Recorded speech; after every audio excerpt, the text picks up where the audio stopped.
Hello, this is Mike Holler, and welcome to install number 5 of the MPG Basics online training course. Today, I'm going to teach you a little bit about oils and oil additives. There's a lot of controversy out there. Everyone's bragging they've got the best oil, the best additive. But I've done a little bit of research, and I've actually tried a few different oils, and I came to some conclusions, and all I'm sharing is my opinion as, you know, the fuel economy expert as to what I feel about oils and additives.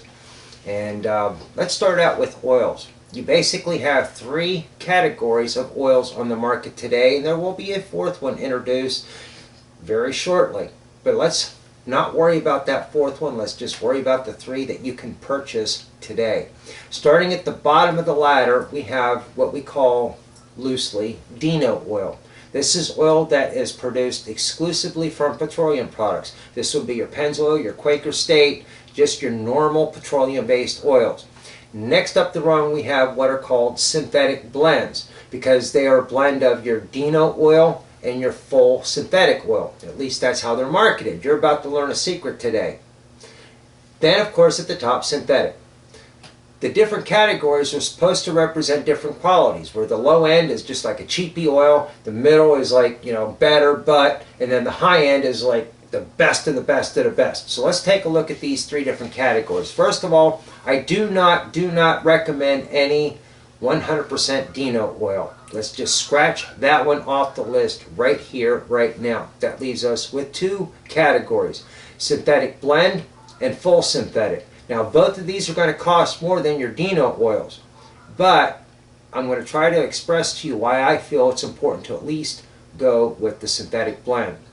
Now, synthetic oils. We had years ago, back in the 70s, a bunch of junk that was put out. Synthetic oils got a bad name because they were burning up engines. The chemistry wasn't there, the research wasn't there, the runtime wasn't there. Some people came up with some formulas. They said this is a great idea. They started marketing it, and it burnt stuff up. They didn't have the insurance to cover it. They went bankrupt. I think some people even went to prison over it. But now let's fast forward into the 1980s, 1990s. One of the leaders that emerged quickly as a quality synthetic oil was AMSOIL. AMSOIL is very aggressive in refining their products and sticking with what works and improving when they learn something new. AMSOIL is available through AMSOIL distributors only, which means that you've got to, you know, look through the phone book, maybe drive around some backcountry road. A lot of times you got a small engine repair shop that's also an AMSOIL dealer. So it's a good quality oil, but it has its inconvenience. You have Mobil 1. I'm going to caution you against Mobil 1. Mobil 1 is not a full synthetic oil. I'm going to get to that later. So just keep that in mind. You have 2 other full synthetic oils that I'm going to put my name on, recommend to you. One is Royal Purple. By the way, that is the oil that I use. I actually prefer it over AMSOIL. I used AMSOIL for years and years and years. And I had an instance with a manual transmission. I used AMSOIL's manual transmission blend, and the shifting all of a sudden got spongy. It was hard to pull it into gear. And it didn't do that with the Dino oil that it came with from the factory. And I had heard someone say that they ran into the same thing. They drained the AMSOIL out, and they put Royal Purple's version of manual transmission oil in, and it was the best, slickest shifting transmission they ever had. So that prompted me to do some more research, and I actually now use Royal Purple. But there's another brand that is good. It's not as readily available. You can get Royal Purple at just any of the auto parts store. You can get Royal Purple at Walmart, at Target. I mean, anyone that sells auto supplies sells Royal Purple. But there's a product called Redline oil. It's not as accessible, but it's easily as good a quality as Royal Purple. But if you want Redline, you're probably going to have to dig around and find an outlet where you can purchase it. So that takes care of the full synthetics. Now let me get back to the synthetic blend, because there's a story behind this. Mobil spin tests every product on the shelf periodically. They go in and they buy one of every oil that's sold, and they spin test it. That means that they do more or less a spectroanalysis, a chemical analysis, a molecular analysis, and they analyze all their competitors. They want to know what their competitors are up to. Well, this is going back, I think, 98, 99, a couple of years ago. And there was a product on the market called Castrol Syntec. And it was labeled a synthetic blend engine oil.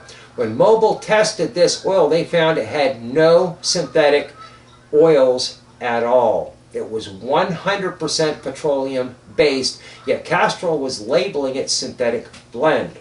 So what do you think happened? Mobil sued Castrol for false advertising.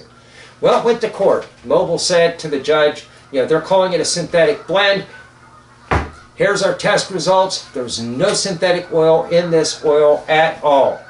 Castrol's representative attorney got up there and he said, Your Honor, it is evident by our the Mobil's claim here that we have no synthetic oil in here, yet we call it a synthetic blend. You have to scratch your head and say, how could we in clear conscience do such a thing and call ourselves ethical business people? Well, I'm glad you asked, Your Honor.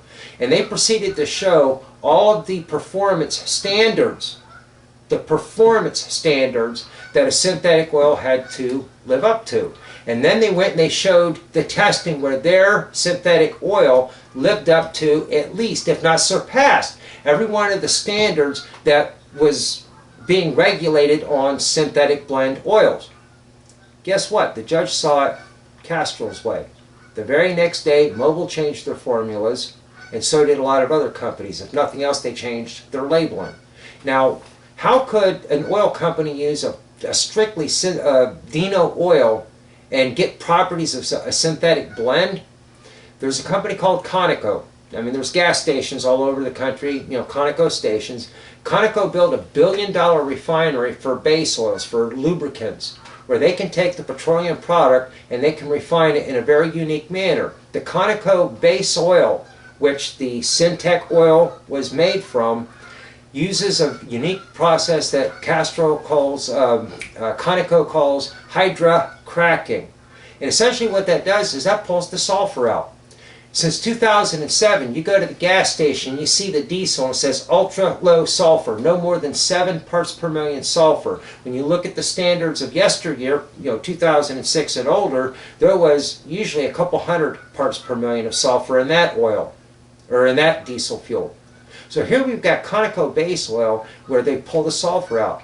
Just to let you know, sulfur is what eats up the gaskets. Sulfur is what eats up those seals. If you're a mechanic and you've pulled an engine apart that sat for a year or two and you pull the crank, you look at the bearings and you can see the dark spots in there. That was caused by sulfuric acid, because the sulfur in the oil mixes with the water vapor and the blow-by gases. In the heat of the engine, you've got sulfuric acid.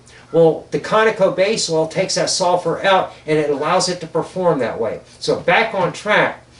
A synthetic blend, of course, there's Castrol Syntec, but one that costs about $1 to $1.50 a quart cheaper, that uses the same base oils and just as good a quality of an additive package, is Motorcraft Oil. And again, you can buy Motorcraft Oil in any auto parts store. You can buy Motorcraft Oil at Walmart, all right? It's readily available. So if I'm doing a daily drive or something that I intend to trade in, every couple of years, kind of a vehicle, and I want it to last, but I don't want to spend all that money on the full synthetic, I'll use Motorcraft Oil. When it's a hot rod or it's a car that I intend to keep forever and a day, I'll use Royal Purple synthetic oil. So now you have the balance. We'll get to the additives probably at another time. But thanks for stopping by. Ooh, look at the time. Catch you next time, and thanks for watching.